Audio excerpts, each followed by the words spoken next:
All right, yo, What's back going again, on? back again. Yes. Yeah, y'all know what it is. It's quick hitters. 2BPOV, Two I'm Brothers feeling Point these of View quick hitters. I podcast. like these quick hitters, Ed. These is Yeah, dope. yeah. I like these. It's gonna be, y'all gonna get a lot of these quick hitters. I mean, because it's more time convenient for us. Absolutely. Um, but as we always do, we introduce the podcast before we introduce our special guest. I'm your man Ed Blackshear, What's going on? I'm your boy G Brown, aka G. and it's the Two Brothers Point of View podcast. I don't even want to call it a podcast no more because we doing different stuff. I Got mean, our like own this is show out different. here. Yeah. But yeah, we got a special guest, special guest in the Special building. guest. Very special guest. She we're gonna talk about some interesting subjects today with her. We got her specifically for these subjects we're gonna talk about. I Absolutely. mean, yeah. So, we got Jesenia Wright. Got Jesenia Wright in the building, and What's good, girl? yeah, what's going on? Let's go Hey. with you. Hi, thank you for having me. All All day. right. So happy Yeah, to get this done. I feel like this is well overdue, well deserved. definitely. With the work you put in. It's finally to shed some light. You know what I'm saying? Yeah, let's start there. Let's start in your education, your educational background. All right. Yes. Well, I was born and raised in Utica, went to Proctor, Mhm. 2008 graduate. And then from Proctor, I went to Utica College. I'm lying. I went to Buff State Mhm. and I transferred to Utica College because I got pregnant in my sophomore year. So I came home to finish school here. So I received my bachelor's in criminal justice from Utica College. I think it's called Utica University now. Yeah. Mm-hmm. And then I went on to receive my MSW online through Case Western Reserve University. Mm. And that stands for a Master's in Social Work. And then in May 2020, so with your Master's in Social Work, in order to like move up and pursue different avenues, especially like clinical avenues, like which I want to pursue, you have to receive like your licensure and then go on to receive your clinical, to receive your C. So for me, I decided to pursue my licensure, and then in May 2020, I think it was, I took the test and I sat for my IELTS. So now I'm an LMSW, so licensed master social worker. Hello. Hold Okay, on, man. Yeah, let it hold be on known. First now. of all, like she said first, she went to Utica College, right? Mhm. Mm-hmm. Utica University. Before that, we went to Proctor High School. So shout out to Utica and shout out to Proctor alum, because we all Proctor's alums. As you can see, Ed Blackshear got the jersey behind him. He was a Proctor alum, Proctor High School varsity team. And it's good to see someone coming from our neighborhood, our background, with so many letters behind their name, with the education, you know what I'm saying, pursuing of your goals, going after, we all went to college before. Usually when we go to college, we pick these majors and everything, and you rarely see people go with their major and get it done and actually get into the career that they went to school for. How dope of an accomplishment was that for you? Like when you got it done and you finally got to say, okay, I can do exactly what I went to school for. Was it surreal? Was it something that you knew you're gonna do, or do you see like in the back of your mind, like I don't know how far I'm gonna go with this? Because you know how that goes when we go to college and we never get the you know what I'm saying, get to the do exactly what we went to school for. I know I had. I'm saying, so how good does it feel doing what you know what I'm saying, what you went to school for, what you put time, money, effort, hard work, long hours, I'm sure, and having a child early. Well, not early, but during your school years. Yeah. For me, it feels amazing. I feel like I always knew that I wanted to go to college and graduate from college because my grandmother raised me, and growing up in that household, she always would say, like, without education, a poor person, because I grew up low income, right? Yeah. It's like a poor person doesn't have anything without education. So you need to make something of yourself. You need to go to school and make something of yourself. So being able to accomplish receiving my bachelor's despite getting pregnant going into my sophomore year, I was 19. Despite getting pregnant my sophomore year, that was something that I really wanted to accomplish because I knew that it was important to her, but also more importantly to me, to break generational curses. Yes.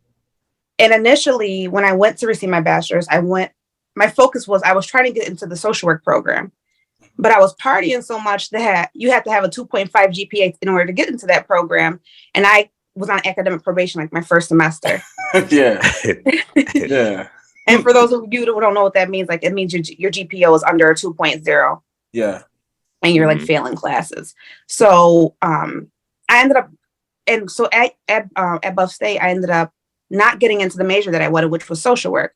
But at Buff State, you could pick 2 minors. It was called individualized studies. You could pick 2 minors to make a major, and that's what I did. So when I transferred to Utica, they still didn't have social work. So I ended up pursuing the avenue of criminal justice because I wanted to work with juvenile delinquents. And it just so happens that now my master's and in the work that I do now, some of the kids that I work with do have that background, a juvenile delinquent background. Some of them do, or at least some of them did, because I was in a different program before, and now I moved to, well, not I moved, but I got a promotion, so I'm in a different position now. But yeah, so it feels great, and I hope to instill that in my children, like to pursue whatever you put your mind to, because for me, if I say I'm going to do something, I'm going to do it. Yes. I'm really big about being about my word and doing what I say I'm going to do, especially when it comes to pursuing different goals, because I just don't want to be where I was last year. I'm always thinking about like what's next. Mm-hmm. Yeah. So this is a dope story because what you're telling me, you went to school. It was a little rough because you said you like to party, and that's not nothing to be ashamed or anything new. You know what I'm saying? We see it all the time. We hear it all the time. And many of people, again, those situations, and they'll fold. You know what I'm saying? They feel like, well, this isn't for me. I'm just going to go back home, find a job that I can get by with. And even after having your child, you know what I'm saying? So this is a major accomplishment. And for me, talking to you about it, this is a story that you can tell other younger women of color, people in general. Perseverance, you know what I'm saying? Knowing what it is to put your foot to the pedal. We were just talking about that last week. Like sometimes people want things handed to them and just think, I believe in prayer, but I also believe in after you pray, you go after it. You have to put your best foot forward and get the job done. And you're definitely speaking on that. And it shows and prove hard work pays off. It just does. You know what I'm saying? Once you put your mind to something, like you said, there's nothing you can't do. And this is a dope story, and I hope people watch this so they can recognize, like, no matter what shape, whatever you came from, like you said, poor family. And I was installed, and I'm pretty sure Ed heard this before too. Getting an education is like one of those things that we kind of now frowning upon because there's so many different ways to make a living. I still believe in the education. You know what I'm saying? I still believe you need to learn something.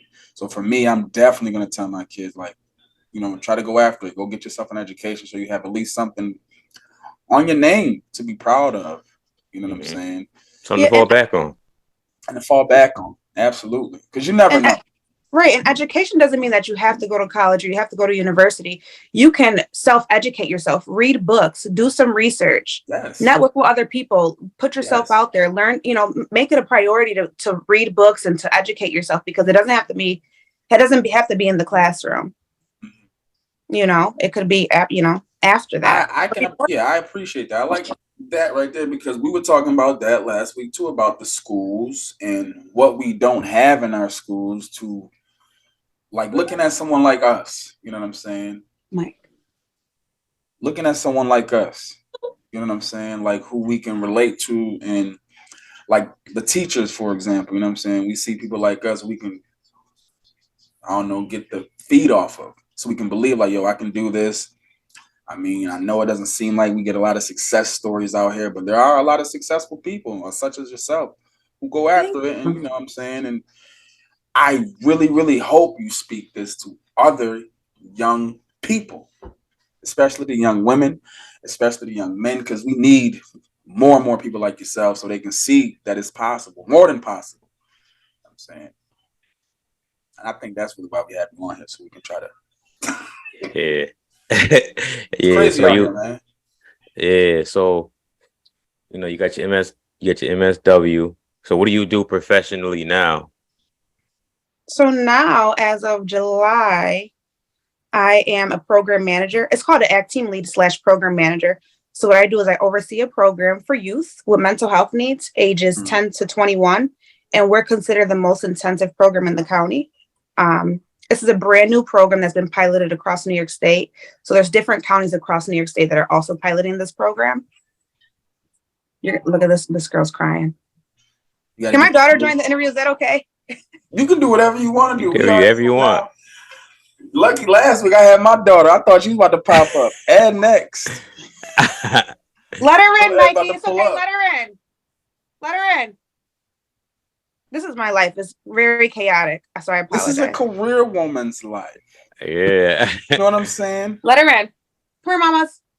So tell the world you have. Where's your bottle? Make her bottle. How many children do you have, Jesenia, if you don't mind talking about it? So I have, no, it's okay. And she's going to be in it. So we'll make her a bottle. Thank you. Sorry. So I have 3 children. I have a 11-year-old. My middle son just turned 7. And then I have Miss Mylin, who's 2. So go back to school. I had my 19-year-old when I was going into, well, I got pregnant going into my sophomore year. Not my 19-year-old, my 11-year-old. I'm about to say, girl. I was about to say, hold on now. Yo, what year? He was at my He was at that graduation when I got my bachelor's, and then I went into my master's. But then I got pregnant while it was my master's program with my 7-year-old, and he was born a micro preemie, so I had to take a year off. Okay. From that, and then so when I graduated my master's, I had both the boys at my master's program, which was really dope. And I just had her 2 years ago. Oh, shout out to the preemies. Shout out to the preemies, man. Shout out to the daddy. Oh, yeah, Ed in there. I'm a preemie daddy too. You are? Yeah. My daughter was preemie. Oh, there's a special place in my heart for preemies and micro preemies. I never knew that a micro preemie could exist or could survive and thrive. Yeah, there's some strong I feel kids. like a lot of preemie babies grow to be something like amazing. You know what I'm saying? Stronger. I don't know, smart or whatever, but it seems like, you know what I mean, something to be like, oh, yo, you guys are amazing. You make me want to go that much because I know you have to be strong to get through the stuff like that. You know what I'm saying? Especially it's tough. Baby. You know what I'm saying? That's amazing stuff. You're right. It's depressing, that journey. It can put it's a hard journey. It's a tough journey, definitely. And you saying that with all this education background, like doing these things and having children, shout out to the women of the world, man, because this right here speaks why we need more people like yourself to speak on these things. We got to let people know, like, our backbone is our women, man. Like, with a strong woman in your life, there's so much things you can do. And I'm a mama's boy, wholehearted. I don't give a fuck. I don't care. But you know what I'm saying? It's like when you have someone solid in your ear, or you see such women like yourself doing solid stuff like this, it puts a different type of motivation to you. Like, oh my gosh, you know what I'm saying? How can I fail when I have a person like this who I can either learn from, match that energy? You know what I'm saying? Because with me, I'm a person who seeks motivation in any way, form, or fashion. So hanging in our blood, you know what I'm saying? So when I see a sister like yourself from our area, from our hood, you know what I'm saying? School background, like we know each other pretty well. We've seen much stuff. We grew around the same people. And then to see the outcome of all 3 of us, really, because we're not in a bad place. Like, I'm proud of my life right now. I ain't no billionaire, millionaire. I ain't even no thousandaire, but it feels good.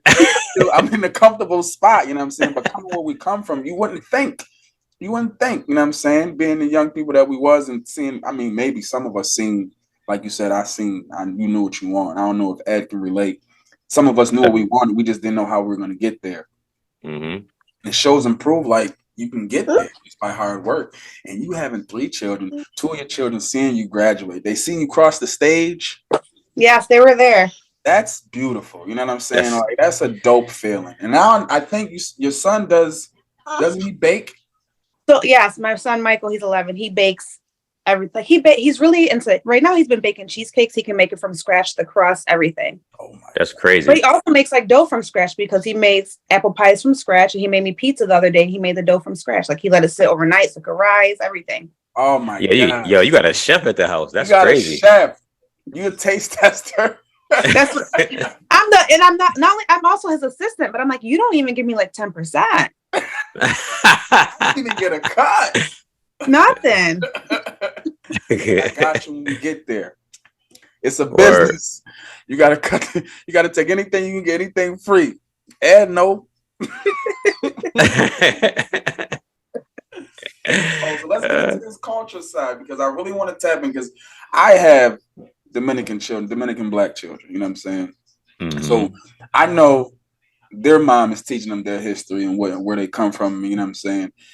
I'm big on that as well. Moving forward, I want to make sure they know who they are. The color of their skin is important. Don't listen to what people are telling you if you can or where you come from and this, that, and the third. But I think our heritage is powerful. You know, it's a story behind it and it shows the strength that you have. How important is that for you to give your kids that same type of education on who they are, where they come from, why it's such a how I feel like we're a powerful group, you know what I'm saying? Yeah. If we come Yeah. together, put our minds to it. Yeah, and tell us. Yeah. Yeah, and tell us what you like. What you are, your nationality, like all your nationality. Because you look like Yeah. I said, we talking off camera, me and her, Like we always do. Like she looks like for me, I look at her, I'm like, yo, just that's an ethnic woman, you know, Yes. like, you know, Yes. like she has other ethnicities within her, but you know, I feel like we all the same, whether you Dominican dark skin or you Puerto Rican dark skin or you you from the Bahamas, you Jamaican. And you just told us a whole. So what's your? Because I know mine a little bit. We'll be sitting here all day. Oh, me? Yeah, like me, like my people's is from my mom's side from the Bahamas, and then my on her side as well. Then my grandfather Cuban, and then you know blacks here. That's just black people. That's just black, straight black. I didn't know African you had American. some Cuban. I didn't know you was Cuban. When was you gonna tell Yes, us that? when did you become Cuban? I don't claim it. I don't claim it. I don't claim it. You know, Nah, it's you there. starting to It's look there like though. it now. You look like you from Bahamas, and you look like you Cuban now. I'm about to call you Poppy from here on out, player. Yeah, yo, that used to be my nickname. My aunt Catherine used to call me that. That's hilarious. So Yeah, Jesenia, give us some of your ethnic background. yeah, I want to know. yeah. But I was just saying that I feel like we all the same. That's just my thing. I feel like we all the same. Absolutely. And I like that you say that. I'm going to tell you a story about being the same, right? So my whole life, most of my life, I thought that I was African American, black. I would say, you know, they'd be like, Jesenia, what are you? Black and Puerto Rican.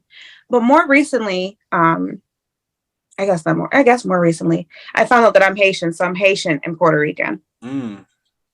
And I know nothing about the Haitian culture. Yeah. I grew up my grandmother raised me. Mm-hmm. My mom was in my life. My grandmother raised me, and she's Puerto Rican, born and raised in Puerto Rico. My mom was born and raised in Puerto Rico. She came here when she was about 11, I believe, and she was like an ESL, had to learn English.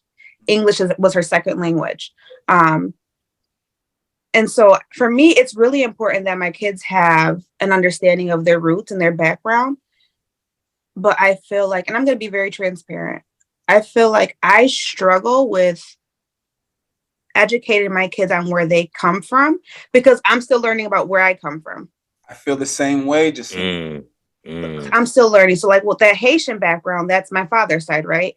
Mm-hmm. And I say my father, but I typically refer to him as my mother's sperm donor because he hasn't been in my life. He's not consistent. I understand. Gotcha. So I think it was either last year or the year before I did the ancestry DNA to get more information about who I am and where I come from. And also to try to connect with other people that I may not know because like I said, I don't really know much about my mom's sperm donor. Right. And it said that I was 24% Nigerian and 24% and 21% from Congo. So in doing this research, right, and also, so I'm married and talking to my husband, he's like, do you know that Puerto Rican people were they were slaves. They picked up these slaves and dropped them off in different places. Puerto Rico, okay, you're in Puerto Rico, you're in Dominican Republic, you're in Haiti or whatever. Yeah, and that's what you are. Know how to swim. Yeah. Exactly. And that's what you are. And I'm like, you know what? I had no idea. Right. I wasn't taught that.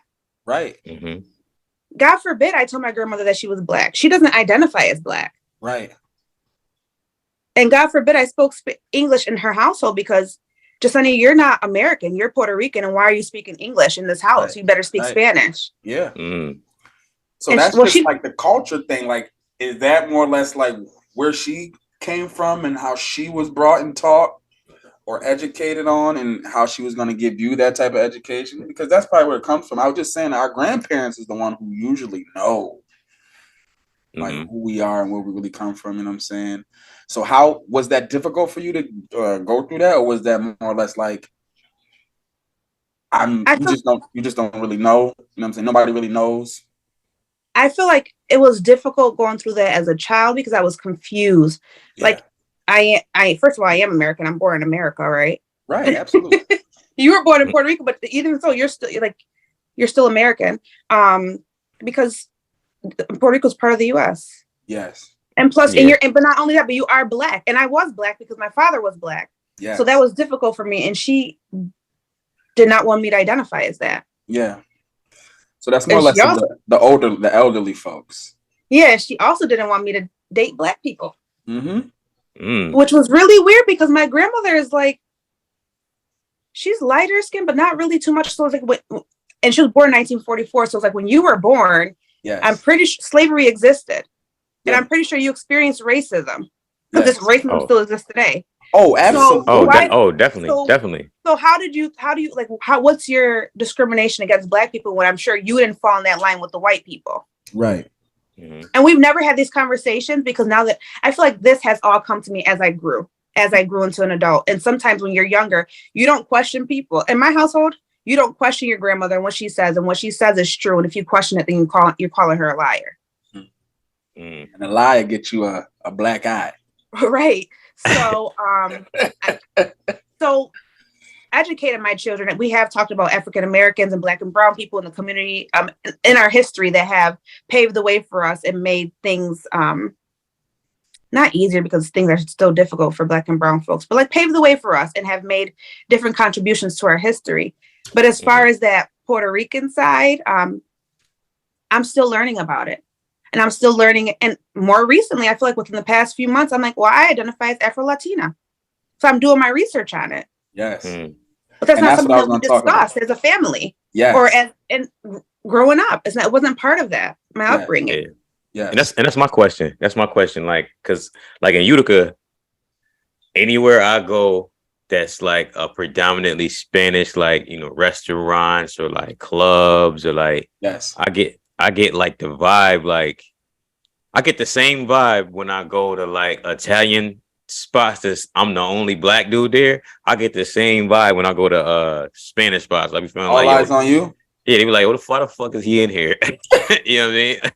Excuse my language. My bad. No, go ahead. I can talk about it. She's okay. yeah, but that's the vibe I get, and then it be having me wondering, like, yo, because like I talk to, you know, I'm cool with a lot of Spanish people because, you know, that's what I grew up around everybody.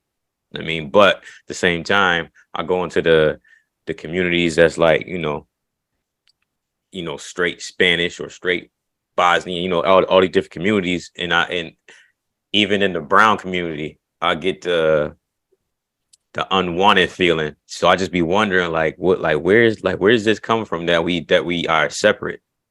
You know, such a disconnect. Yeah, it's like a real big disconnect that we're not together in some sense. And I've even heard I got a dude right now. He from Honduras. He's a contractor from one of my houses right now, and I had this conversation with him a little bit.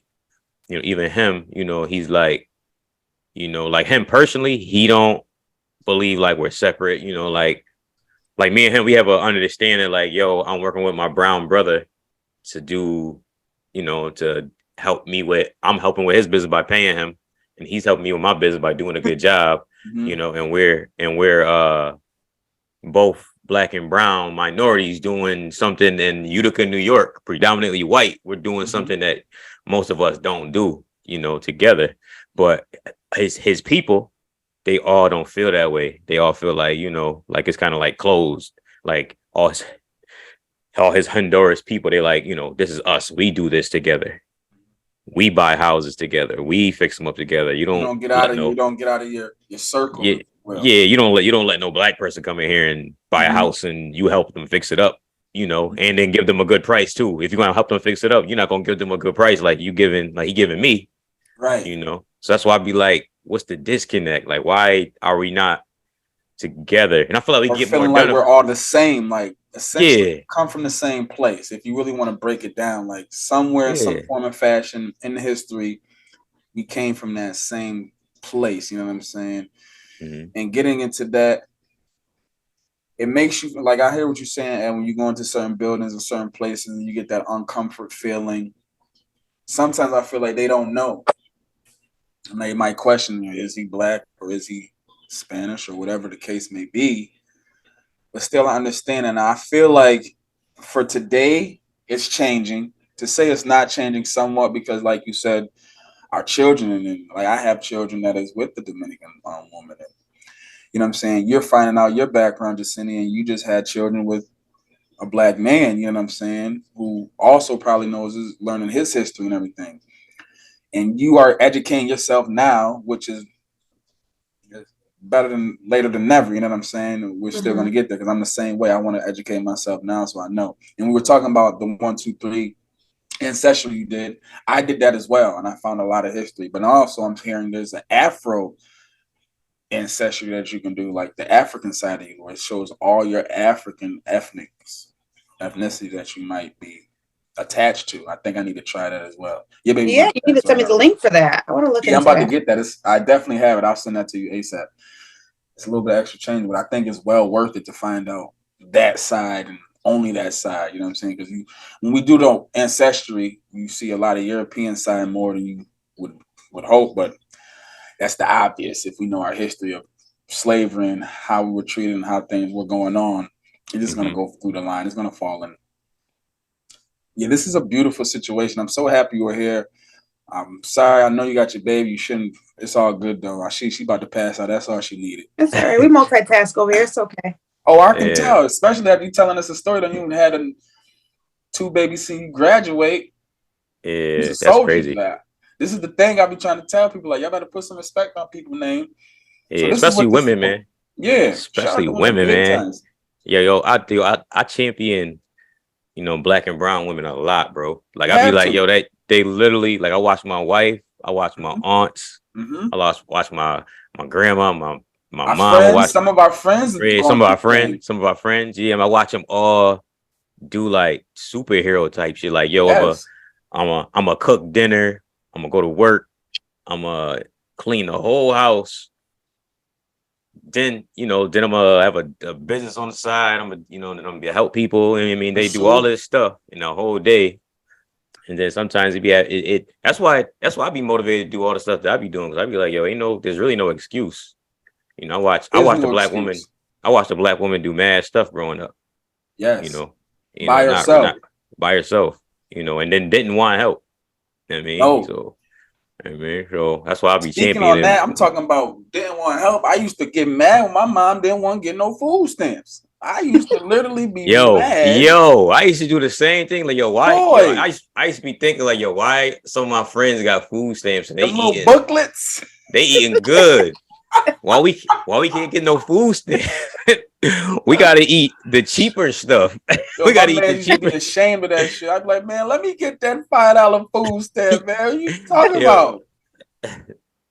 Word. Get that. Going to the store that today. Now, but shout out to you, Jesenia. I really do appreciate you taking the time with us, giving us your story. I don't know if Ed got more questions for you. Yeah, I just got one more thing with she got the giving closet. The gifting, yeah. Explain that. Yeah, I forgot. I got some shoes for you. I keep saying that. I never get them to you. I know you're the busiest man in the world. I get it.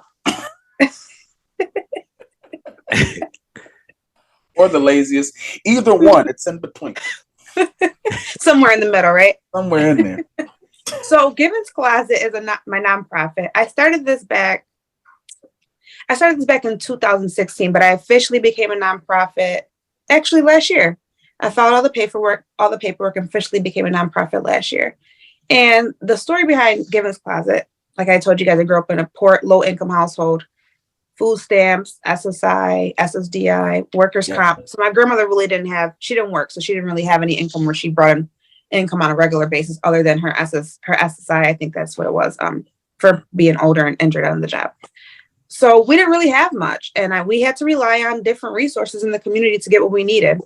I've gone to the Hope House to eat sometimes. We went to Salvation Army or different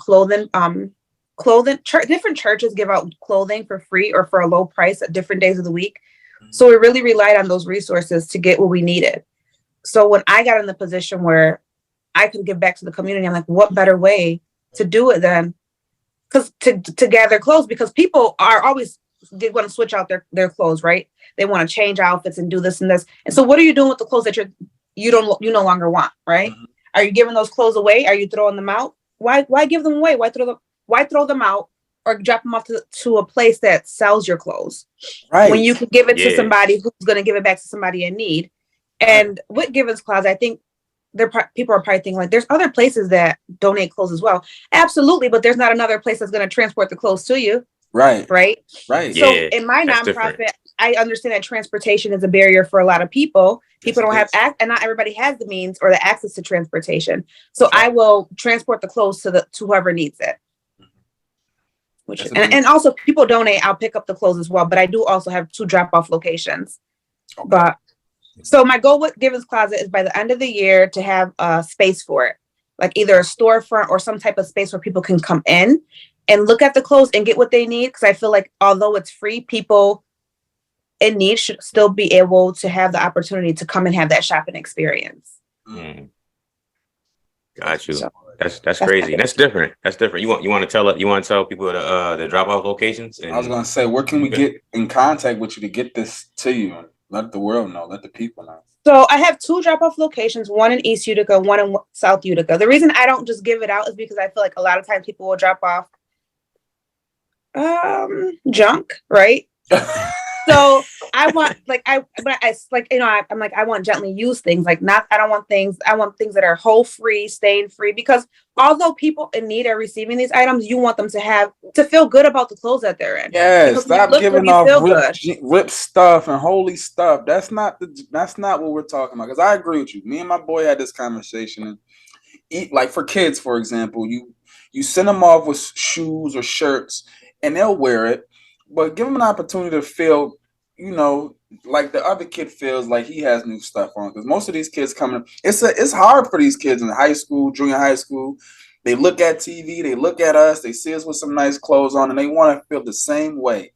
So a lot of kids in school with low self-esteem or any type of issues they have with their, personal, having certain clothes or looking a certain way is important to them. You know what I'm saying?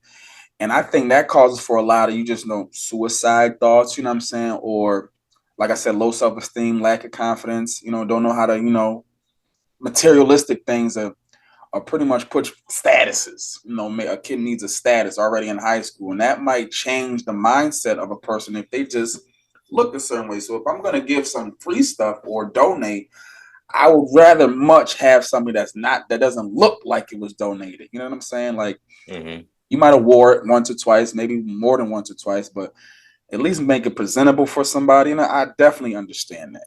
Right. So they could walk around with some dignity. Think about yourself when you put on, when I don't get dressed and I put on something crappy, I feel crappy. But like when you put something nice on and you feel good in it, you'll feel confident. Mm-hmm. Like you say, you'll feel confident. Your self-esteem goes up. You want people to notice you. And kids are in this day and age, kids are really mean to one another. So would you want your kid to go to school or to go to church, anywhere with holes and stains? Absolutely not. Yes. Kids are cruel. I remember being a kid and having to wear some pair of skips. And my mom was like, you ruin your shoes too much. I'm not about to keep buying you new pairs of shoes for you can go destroy them in school. You're going to rock these for a little while. And boy, they see you with them shoes on, boy. If you ain't got a tough mindset or you don't know how to throw jokes back, yeah, you're going to go home and cry. You're going to cry in that mirror for a good 30 minutes. You feel me?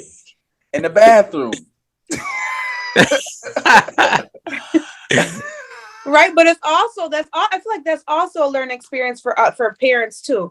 Teach your kids that other people are not going to have what you have, and instead of making fun of somebody, maybe that's an opportunity for you to get to know that person, and maybe you can connect with them on something else, or you could help them feel good about themselves, because it's not all about what you're wearing. No, yeah, how you treat other people. Yeah, my wife big on that, teaching my son not to cause my son reckless with his mouth. Like sometimes he just you know don't like know. how little kids is, they just say stuff. They don't You know know. what I mean? Yeah. So you know what I mean, so she big on that, like just cause you got a little more advantages, you got some nice, some nice thing, nice toys or something like that. You don't down the next kid because they don't have, so You don't know now what people are going through, man. People go through yeah. stuff all day, every day, parents included. You know what I'm saying? Hmm. The world is tough, and you got to be tough enough to handle it. And I believe in that. Tough times don't last. Tough people do. You know what I'm saying? And sometimes we're dealing with that on a day-to-day basis. Like, you just don't know what a person's going through. So you definitely want to be cautious on how you handle. And I'm definitely on that same thing, Ed. Letting my son know, like, yo, you have some things, you're fortunate. Just because you're fortunate don't mean you have to tell everybody, like, or speak on certain things that the next person Hmm. doesn't have. And he's very Be good. humble. He's not like that. My son isn't like that anyways. But kids, like you said, they say things. They don't know. Hmm. You know what I'm saying? They're just being a kid Right. all day. Sleep.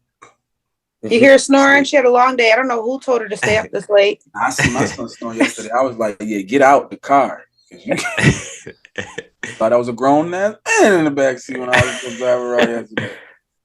Yeah. But I Yeah. actually have a question for you guys. Beautiful. Okay. So, what is your take on mental health? And how do you feel about men taking care of their mental health? So I feel like that's a struggle with men. Black men included. That's black men. I feel like y'all talk about this a lot. 'Cause my wife is in the mental health field too. Oh, So like she me, shout out to her. yeah. So like until I met her, I wasn't like I was like anybody else. I grew up in the hood. You soft if you talk about your feelings, you cry, and if you if you go to see a therapist, you crazy, like all that stuff. Like I was on all that stuff because that's how we grew up. That's how we all, you grew up that way, and then like Yes. people in your family, and then your people that's a little, like older guys in the hood and stuff like that. That's how people talk. So you grew up that way. But when I met her, and it slowly as we been together, she be tapping stuff into me. That's like, yo, you know. Then I watch her, like when I have my son, I watch her tell him like, you can have feelings. You can like if you ever have a problem, you can talk to a therapist. Like she's drilling this stuff into me, and like slowly bringing him into like, like realizing that if you got something going on, it's okay to express your feelings and go get some help. So I think that more especially black men should go, if you got something going on, definitely seek help. And definitely express your feelings and stop being so tough, man. Everybody not tough. We Talk not all Ed. tough, In bro. certain places, people act tough like everywhere. Like Yeah, sometimes certain places you don't have to be tough, bro. Like if I'm yeah, outside and I'm enjoying myself at a basketball game, like I don't want to see you mean mugging, bro. yeah. Like There's no reason. Like you fix don't your gotta be face, tough. man. You ain't gotta be tough all the time. But Being tough is speaking on like that, I think ridiculous. mental health for men and not being able to express themselves comes from past trauma. So being brought up a certain way, or for me, being brought up by a single parent who had to raise two boys. So she didn't have to be the man of the house, but she had to be tough enough to raise two potential men in the house. That's a difficult job for any woman, I think. Not a job that can't be done, but that's a difficult job. But it's the job for the woman. Like I said, I have so much, to speak on a woman because I watched my mother do it. She was able to know when to be soft, if you will, and know when to be tough, if you will, you know what I'm saying? But she always made it cool for me to express myself on how I felt. There was no, in between really. Even though you'll still go through stages like going up in school, kindergarten, or not kindergarten, but even elementary school, you had to be tough in certain schools. You can't be Hmm. soft in certain Hmm. schools, or you'll get bullied. And we didn't play that bully route. Now, being bullied is major now. We don't allow that. We try to preach that very much. Back then, bullying was like second nature. Like people didn't mind picking on kids, trying to make them feel less than. So, and you say mental health, I think being vulnerable. Being vulnerable was the thing I didn't know about. You know what I'm saying? Expressing myself in the most vulnerable way. Not being afraid on what people think on how I think. You know what I'm saying? If that makes sense. Like, and if I was to say, oh, you hurt my feelings, I don't have a problem with saying that no more. You know what I'm saying? I think I used to. I used to hold it in like, I don't like the way this person just made me feel. Instead of expressing that, I would act. And when you act on that without expressing it, you might hurt that person even worse, because now not only you're not expressing it, you're doing something that you know damn well you shouldn't be doing, but because you feel a certain way, you, instead of explaining it, try to figure it out with that person, whether it's your spouse, parent, brother, cousin, friend. You might deteriorate that relationship with that person for the rest of your life if they feel like, well, you hurt me so much after how you did that, I don't ever want to speak to you again. Not knowing I might be going through something mentally or personally, but just don't know how to express that. You know what I'm saying? So that's a beautiful question to come up with, because I think for us, and men of color, black men, and probably other men as well, you know what I'm saying? But for me, looking at a person who looks like me, and coaching is what I do now, fourth grade kids. And there's moments where kids cry or they get upset. And I let them. I'll say, yo, let it out. Because there's something that you're feeling the type, I want you to express that feeling that you're feeling right now. Tap into that feeling, you know what I'm saying? Don't be afraid to express that feeling, because you don't want to have that consistency of not expressing that. I want you to express that, because if you don't know how to express it as you get older, it becomes something worse. Yeah. You might become a man who never knows how to express himself. Now, all you're doing is acting on your anger, right? Without expressing yourself. Now you're just angry all the time. You don't know how to talk to people. Therapists are cool, but if I don't feel comfortable going to a therapist, that's probably because I never feel comfortable talking to anybody about anything, which is horrible. You know what I mean? It's a recipe for disaster almost, if you really get into it. I think that's why we have a lot of kids picking up a gun or thinking all they got to do is fight, or don't know how to talk to your brother and saying, yo, bro, that was weird. Or your wife, husband, your man. You know, I think we need to talk about such and such instead of making it a battle. Yeah. And I think it's our job.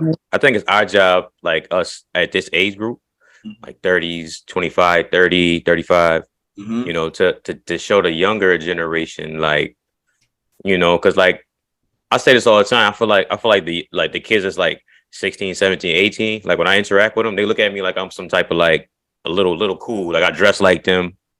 You know what I mean? I dress like them. I listen to like similar music. I listen to Lil Baby, Drake. I listen to like similar stuff that they do. So you look at me like, well, that's a you fact. know, he might be somebody I want to be like. You know what I mean? So I feel like we should influence kids to like for like things that I've learned over the past like 6 years, you know, like meditating. I mean, doing certain things like realizing you got something going on and you might need to release it. Like over the past 5-6 years, I realized like when I got like a lot of built up pressure, stress, that I need to go box. I'll go when I get to that point, like, yo, I need to release this. I'll go box, and then literally ease all the pain of like I got like I'm in a situation where I don't got like a lot of pressure going on at that time. I'll literally go get back into boxing. Like right now, I'm not into boxing because I'm kind of chilling. Things. You got a lot going on. Yeah. So, but like if I feel like I got like some added built up pressure, I literally will go get back into boxing, and I will be fine throughout the whole thing. I realized that, and then meditating, I'm doing it more and more and more over the past like year. I did it on and off over the past 5-6 years, but like I'm more consistent over the past year. I realized that's something that definitely helps you start your day and get your mind right and clarity. You know, and then, you know, when I was younger, it was like something that, you know, you meditate and you like a weirdo, you know, but like it's not like you should influence the kids. Absolutely not. You know, that is not It's not nothing weird. You know, it's something that you should probably try and implement in your life, because a lot of successful people meditate, you know, and it helps them get through, you know, the stress of their lives. I agree. And I think it's also important to acknowledge when you said, you know, I dress like them and I can relate to them because I listen to some of the similar music. But it's also important to acknowledge not only do you dress like them, you like the same music, but you look like them. Yes. And when kids identify somebody that looks like them in a position where they're in a positive light and in a position where they're like, well, damn, I didn't know that I could be that, because I've never seen nobody like that looks Right. like me. Yes. So it's great when they have representation, positive representation, because now Yeah. they say there's something that somebody that looks like me that has done something with themselves, so it's possible.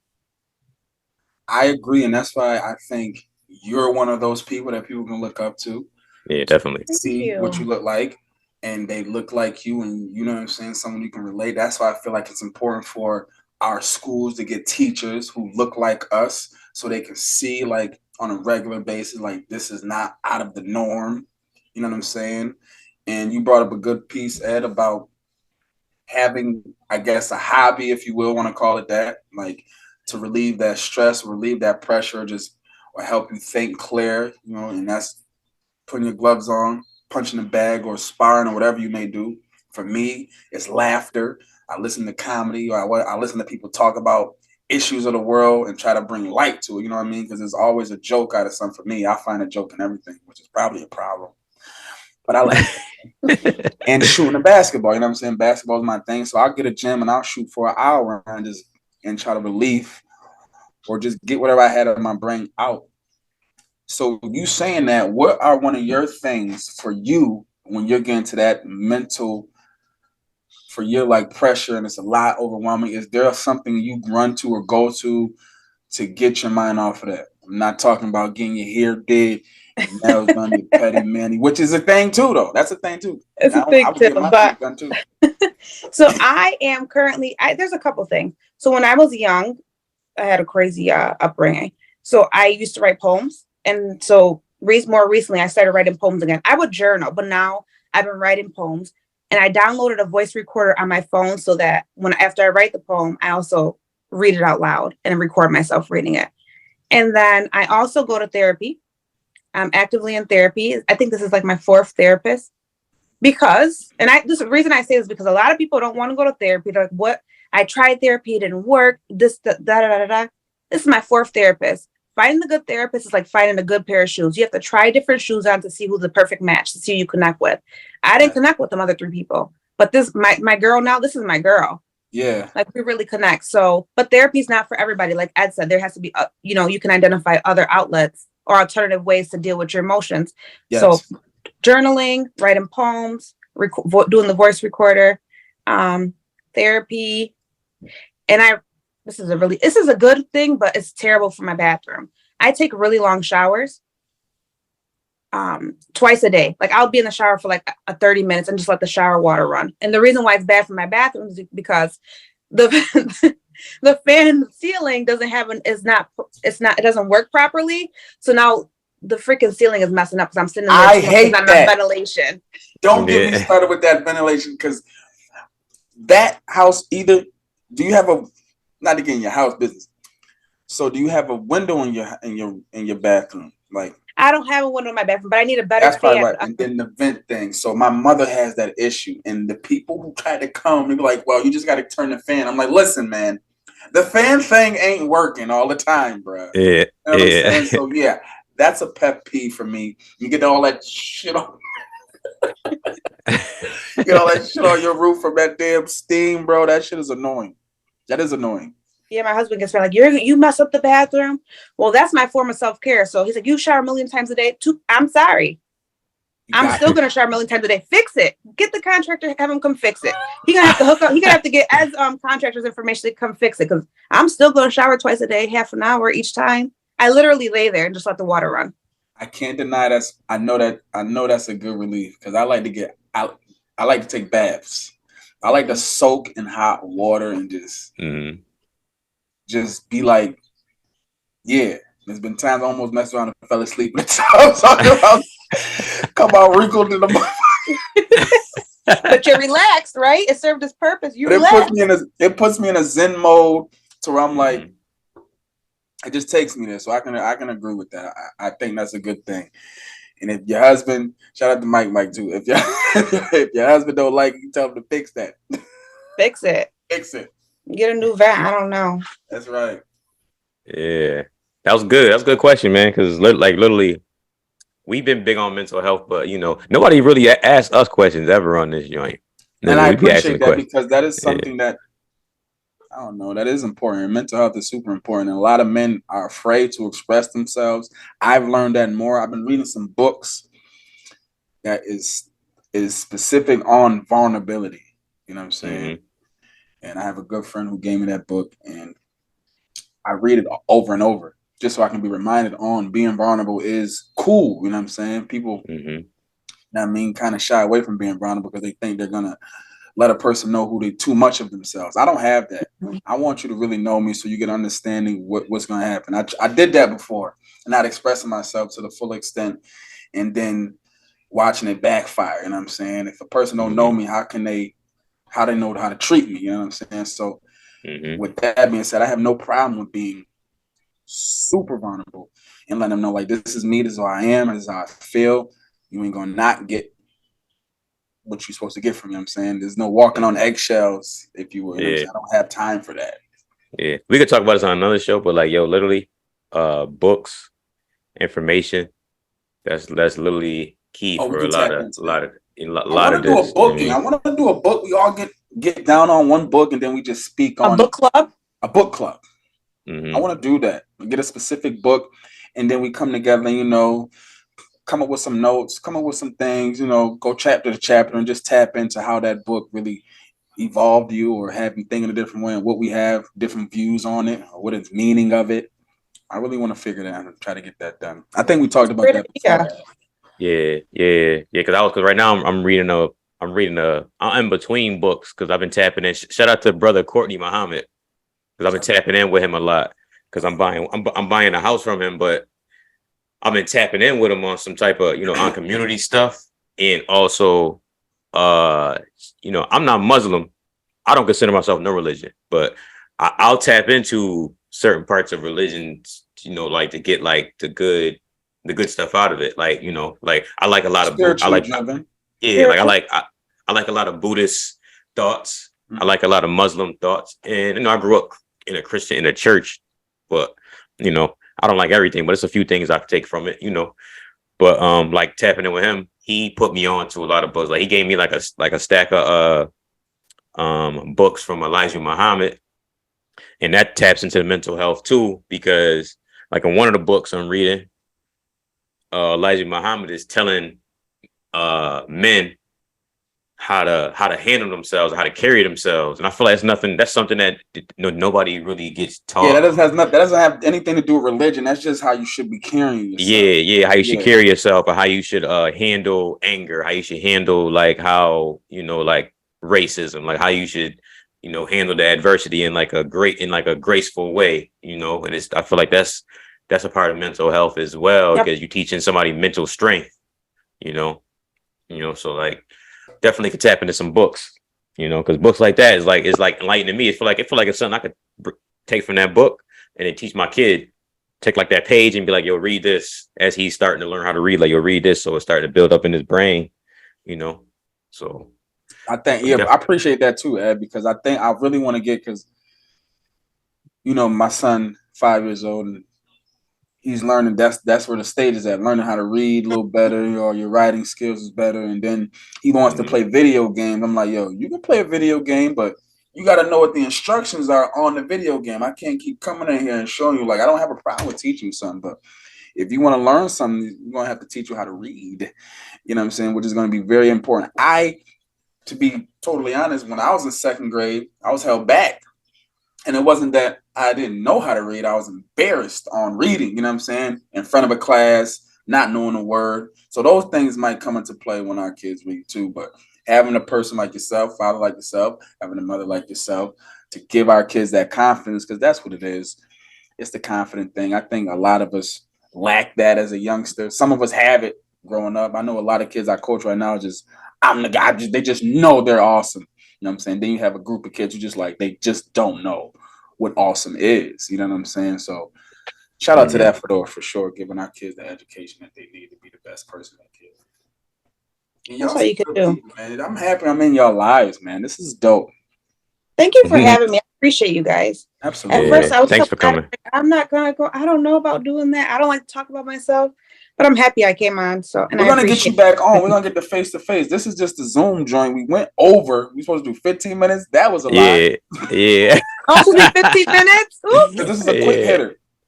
Oh, okay. All these quick hitters on the Zoom just to get tapped in. But this is good. We got to get you your flowers because we're super proud of you.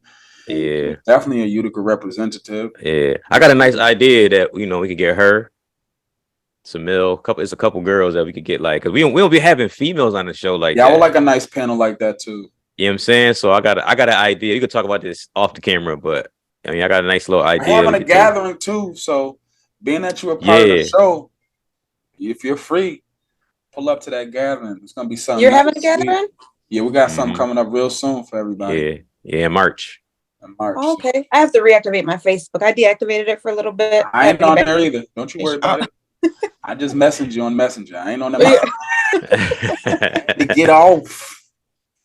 That's another thing. Social media have your mental off because there's too much negativity on there.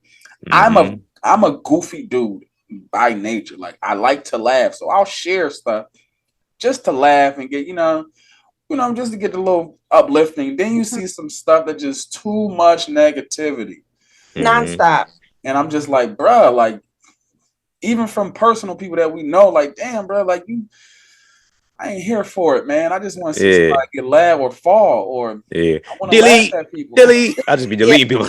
I just be deleting motherfuckers. I don't even care at this point. Delete and strong. Yeah. Listen, delete and block in real life too. Delete and block. That's a bar. Might get that tatted. No, y'all, I agree with you. Delete and block real life. Because I was just speaking on energy and the transference of energy, and you can give bad energy to people. Like, and people can suck the good energy out of you. Oh my God. Absolutely. So it's like, my time is not the only thing that's precious because we don't get that back. My energy is super precious because I'm here right now and I have no time with my old ass to give you any of my good ass energy that I got. Right, I'm here and you're bringing me here. I'm not doing it. Yeah, it's not. Yo, I'm huge on that. If I'm wrong and you feel like what I'm saying is not giving you, I'm like, yo, you can remove me from your life. Like, I'll be perfectly fine with you removing me out of your life. Like, we'll have a totally understanding. I'm cool with that. You know what I'm saying? But I definitely agree with you. Our energy is everything. I'm not in the mood for negative energy. I'm too old. We're not getting years back here, people. Right, exactly. That back. Yeah. Let me this get good, you, man. Let's get up off this thing. You over here. Yeah, she got the babies. That's the only thing she ain't doing. Got the baby.